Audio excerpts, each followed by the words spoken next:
Welcome to Fresh Music Freaks Radio, your online source for upfront music and industry news, music festival, and in-depth interviews. I'm a freak. Are you? This is Jen from Fresh Music Freaks. I am sitting here with Dixon's Violin. Thank you so much for sitting down with us today. My pleasure. Yeah, My pleasure. How are you today? I'm so excited. Are you? Yeah. What's the most exciting thing for you today in the forest? Oh, I'm actually excited today because I not only get to perform, but I also get to explore, right? So Awesome. up to this point, it's been a lot of on duty, and this is one of those rare events where I get to not only do my thing, which I love to do, but also to explore, to also be somebody that just wanders the forest and sees what I run into, and it's really magical. I love it. That's wonderful. Do you run into a lot of people who recognize you when you walk around just on your own? Here, yes. Well, It's funny because I'm blessed. Like I'm kind of up and coming. So in small circles like here, there's a lot of people that know me, and yet I'm also on the road a lot too. So I take it all with a grain of salt. So there's places I go where nobody's heard of me, and that's fine. Here, it's like family. So I love it. So I get love and hugs regularly, which is just a delight. It's really special. That's great. Well, hugs. Yay! Happy Yeah, forest. thank you. Awesome. Thank you so much for sitting down with us. So, my first question, have you always been a mystical creature of Oh, thank you. electric forest? Yeah, have you? I think I have, which is I'm a little shy to own it, but like no, I have been. The very first time I played here was Rothbury actually, before it was Okay. Electric Forest, and I basically just set up and I did a kind of a guerrilla set in the forest, and suddenly people arrived. They were drawn in by the sounds, and next thing you know, there were just hundreds of people going, "What is this violin coming out of the fort?" There's a lot of like electronic music here, and there's a lot of bands here, which I love. By the way, I love electronic music. I love bands too. What I do is different, and it's that difference I think that is there's a little mystery to that. I love looking out and seeing people drawn in, just look in their eye like, what is this? Like I've never heard something like this before. It's really fun for me, and so I'm honored. Yes, there's a bit of a mystery, not on purpose. Like I'm Okay. just doing my thing, and I try to do it widely, and yet yeah, it's kind of fun to be the surprise. That's wonderful. I mean, I told you about the story when I first came and saw you. Somebody picked me up and brought me to Forest, and they literally took me to your set at the Observatory. That was the first time I saw you and your electric violin. Tell us a little bit about your violin and how did you create it or did you have it made for yourself? Ooh, thank you. Yes, Yeah, it's so fun. beautiful. The actual violin and the actual hardware that I'm using is stock. It's something that you could buy, you could use. The magic is I programmed it.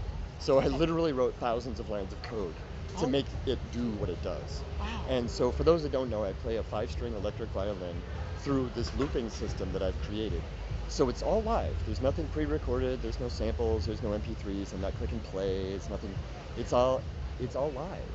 And what it does is it gives me this freedom to follow the energy of the moment, to say what mood am I in, what's coming through, how can I get out of my own way and just be a channel for that energy to come out. And the system I've designed so that it gives me the options to create things spontaneously that have never happened before. It's so much fun. I love it. I'm sure it's great for you and it's great for your audience. Yesterday in your set, you mentioned that you improvise almost everything. You don't have a set list in your head and you're classically trained, correct? True. Yeah. Wonderful. How many years did you train classically? Oh gosh, I did classical music for like 25 years. Okay. Interestingly, it wasn't my main thing. My main thing was technology. So I'm a geek, self-proclaimed geek, and so I was playing classical music as a hobby, but I had no intention at all of being a musician. No, you can't do that. Like you can't be a professional musician. You can't do that for a living. Like that's not safe, right? So I was kind of raised in this fear culture where what you've got to do is get a real job, go to college, get a real job, work hard, work, so that eventually you can retire, and then you can be happy. That was kind of the aura that I grew up in. And when I went to my first festival, and it was 2005, right? And I went to my first festival. It changed my life. It changed my life. I suddenly saw people that were actually living in the moment. They were actually expressing. They were in their heart space, not just their head space. I was in my head space. That's all I knew. I'm a thinker. I'm a geek. And so I was like, oh my gosh, I'm feeling things, and it's amazing. And so I shifted my life priorities around. So I actually walked away. I ended up walking away from this. I had a very serious tech career for like 15 years, and I walked away from that to follow my dream. And I've been doing music full time for 8.5 years, and it's been amazing, absolutely amazing. Congratulations. I mean, I was going to ask you about like the difference between Cube Life and what made you walk away from it. So it was your first festival that inspired you to do so? Yeah. Okay. And this moment where, so I started tapping into my feeling space, and like, it gave me the courage to like start to improvise, right? Which in the past I was terrified of. Oh my gosh, you can't get in front of strangers and not have a plan. Like, what if something goes wrong? Like, what if it sucks? Like, what, people, in my mind, these stories of like people throwing tomatoes or booing, or like this fear would stop me from doing anything. And yet I realized that, especially in a welcoming environment like this, like, no, we're here for each other. Like, we're supporting each other. Like, there's a reason they call it Forest Family. Like, we are a family. It's so welcoming and nurturing here. It's lovely. So even if I screw up, it's okay. People are supporting. So I got the courage, with the support of this community, to try, to put it out there, to improvise, to make stuff up without having to plan. And it was magical to know, it is special to just let it flow and see what happens. Because the comfort zone is not where the magic happens. The magic happens outside of your comfort zone. So I'm testing myself. I'm like, okay, so tonight I got another set. I don't know what I'm doing. I don't know. I have no plan. We'll see. How fun, and a little scary. But what's cool is I encourage people, like, take a chance. Take a chance. You'll be fine. You're more powerful than you know.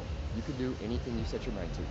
That's so inspiring. I mean, I'm a very type A personality. If you can't tell, I mean, like, look, the book, right? Okay, And the then you're plan. like, oh, I just go off the cuff, and I have to have these questions to ask you, right? But it's festivals helped me kind of get out of my comfort zone and a little bit less high type A. Sure. Maybe like a little like B plus now. Awesome. Do you feel that you were that way as well when you were leaving the corporate world and going into the festival life? Was it shocking to you how open and accepting people were? And how has what you're doing now changed from where you began when you started coming to festivals? Yeah, there's two parts. One is you're right. It was a little shocking how supportive people were, because I think in the default world, I'll say, right, the default society in America anyway is competition, right? And there's, in my opinion, way too much of this conflict between people, where we tend to tear each other down, right? And even little comments, like, it doesn't, like, now in schools they're teaching about bullying, okay? Mm-hmm. But they're not teaching about, like, teasing. Like, constantly there's these little digs. It's like we're throwing daggers at each other all the time. Like, and it's almost like it's this fight or battle to be on top, which is a total myth. There is no on top. It's not a competition. Like, we're all in this together. And how cool to be in an environment where people recognize, no, I'm not against you, I'm with you. There's room for all of us to grow, so we can support each other and lift each other up. So that was shocking to me. It's a whole different paradigm. It's a different way of living, and it's wonderful. And I want that to spread. It's like, I encourage people, when you go to a festival and you feel that magic, you feel that, like, oh yeah, we're community here. Take that out. Take that attitude beyond the festival walls to the rest of the world, because attitudes are contagious. They spread. Negative attitudes and positive attitudes, right? So this is a magical environment, right? It's awesome, and so we can take this out there too. That's my challenge to all y'all, to do that as well. Gotcha. How has the forest changed since you've been here, since the Rothbury, Ooh, it's neat. Yeah. How has it changed from Rothbury to Electric Forest? Musically, I know there were a lot more jam bands this year. We have a lot of jam bands on the lineup. Yeah. What do you enjoy the most? You said you enjoy electronic music and jam bands, and obviously the classically trained people you run across in the forest. What do you enjoy the most, and what do you feel has changed the most about this particular festival? Oh, it's so fun here. The changes have been, I actually don't pay attention so much to the lineup or to the way the music has changed over time, because my favorite thing is wandering. my favorite thing is like I'm just gonna follow spirit and the energy and go, ooh, what's that? Ooh, I kind of like that rhythm that's coming over from that direction, and just one. And I don't know who they are. I'm actually very bad at recognizing somebody play a popular song. I'm like, I don't know. I have no idea who sings that. I have no idea who that DJ is, right? But I love wandering and seeing like, oh yeah, that's my mood. That's my jam. So I'm not as in touch with like how the lineup has changed. What I am in touch with is that they put a lot of energy and money, frankly, into improvements to the forest. This is a large event. They have the blessing of a budget, and they invest. And every year there's an improvement. Every year, and what's fun is like I get some of the behind the scenes access, so I get to see what's behind the fence and back there, and it ain't pretty, right? There's mud, and there's electrical wires, and there's heavy machinery things, and the smell of diesel fumes, and like, so it's not sexy, but it's effort required to make it a nice experience for the people that are just going, yeah, this is great. Well, there's like some mad props to the crew, right? There's people that are digging ditches, laying cable, right? They're moving heavy machinery, they're cutting the lawn, they're doing all the, oh, and the artists, right? So another thing they invest in every year, and it's new, is they invest in the art. So they are hiring, right? How rare is that? Hiring artists, right? So we want you to make a massive inspirational thing in the forest. What a gift. I love it. So thank you, Electric Forest, for that. Yes, it's my favorite festival, hands down. I mean, it's in my backyard. I live in the Midwest, and I'd never come until last year. And I can't believe it that it's been in my backyard this long, and I never got the chance to experience it. And my friends and I all call it like adult Disneyland, you know, like or Disney World for adults, because it is magical, and all of the characters and the creation people are all in character, and they don't break character, and they talk to you. We met the Boops today. Have you met the Boops? I love it. I love the the characters. Boops. They're great. Yeah. So many. Yeah. So, who is your favorite? What stage is your favorite? And who is your favorite character or art installation in the forest? Question. Yeah. My favorite currently, stage-wise, is the Observatory, which I've been so honored to play there many times. And for the last few years, I've been the bookends. I've been the first opening on the first day, and the last on the last day.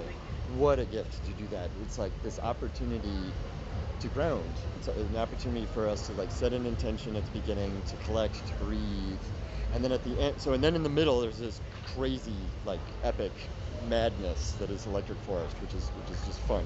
And then at the end, again, I'm inviting people to reconnect, to breathe, to ground, to kind of reflect on what's happened for you magically, and now how can we take this forward? How can we take it out there? How can we take it out there? And then to your point about the characters, there's so many, and it's delightful. And rather than focusing on like the people that are like the staff characters, which are just, oh my god, and their outfits are awesome, and they're in. I have friends that I can't talk to because they won't break character. It's so fun, right? But no, my favorite is like the fans, the people that just come to the forest. They bought a ticket, and they're a character, right? So they're dressing up like, oh my god, the outfits and the totems and the makeup and the thing, like people are spending days and weeks creating themselves, right? And to me, it's so I like to dress up, right? So it's been fun, like experimenting with different styles over the years. Like as a musician, I have an excuse. Well, of course you're gonna have weird clothes. But I found that for me, it's a way to explore who I am. So I've gone through different stages. So I kind of had the rock star look, or I had the pimp look, or I had the silly look, or I had the, whatever, like different things that it was like these personalities to try on for size and see how they felt. Again, getting into your feelings, getting into, I like this aspect of this character, but I maybe don't like that aspect of this character. So when I see the fans being in character, that's my favorite. I'm like, yes, rock your style. Awesome. It's wonderful. I mean, in your set yesterday, you were preaching love, community, and environmentalism. So let me ask you, tell us a little bit about the meaning of life for you now that you've made this grandiose change in your life, and you're a musician and you're living the dream, literally. What do you feel is the meaning of life for you that you'd like to pass on to everybody that's watching you? Yeah, I've been very lucky in that any point in my life I've had a clear feeling of what I was meant to do. When I was in technology, clearly that was what I was supposed to do. There was no doubt that that was my path, right? Which is weird because it's so different from what I do now. And now I'm blessed that clearly my mission in life is to inspire people. That's why I'm here. No doubt, that's why I'm here. And currently with the violin and doing my thing is the way that I'm most able to do that. And so I've been very blessed. And I recognize that that's not everybody's, like, there are people that have a hard time, like with knowing what feels right for them, right? And I encourage you, like, to tap into your feelings and try some things out and see what really authentically feels good for your way to express yourself, right? Expression is super important, to share that with other people, to have connection with other people, right? And to do your work in the world, whatever that is.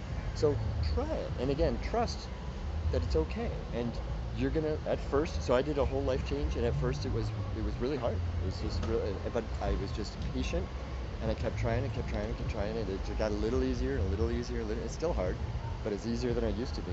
And I encourage people, as you're tapping into your path, right, because my mission is not your mission, as you're tapping into your path, be patient with yourself, trust, and keep one foot in front of the other, and you can move mountains. You can do anything you set your mind to. It's wonderful. What do you feel that you would like everybody to take away from the forest this year? You could give anybody one piece of advice. I love that. You know what comes to me is this idea that we are all in this together, and we can work together, we can experience together, we can flow together. People aren't here just from Michigan. They aren't here just from the United States. People are coming from around the world to this event. And there's different races, different genders, different cultures. Like, we're different, and yet we are in the same mood and love space and dance. Like, when I'm in the middle of a dance floor, I am connected with everyone. So my message to everyone is that is possible bigger. That is possible on a worldwide scale. When we realize, no, it doesn't matter where you're from. It doesn't matter your gender. It doesn't matter what you wear, your culture. Like, we have the possibility of being one on a planetary scale. That's just wonderful, and I just want to thank you so much for sitting down with us today, because it's Electric Forest, and the theme is always giving. We have something for you. Oh, yay! Happy Thank Forest. You. Aw, I appreciate you. Yeah. You may have to put it on a necklace. I may put that on a necklace. That's lovely. I have some stickers for you as well. Happy Forest. Thank you Thank so you much. so much for sitting down with us. Again, this is Jen and Dixon's Violin with Fresh Music Freaks, telling everybody, Happy Forest.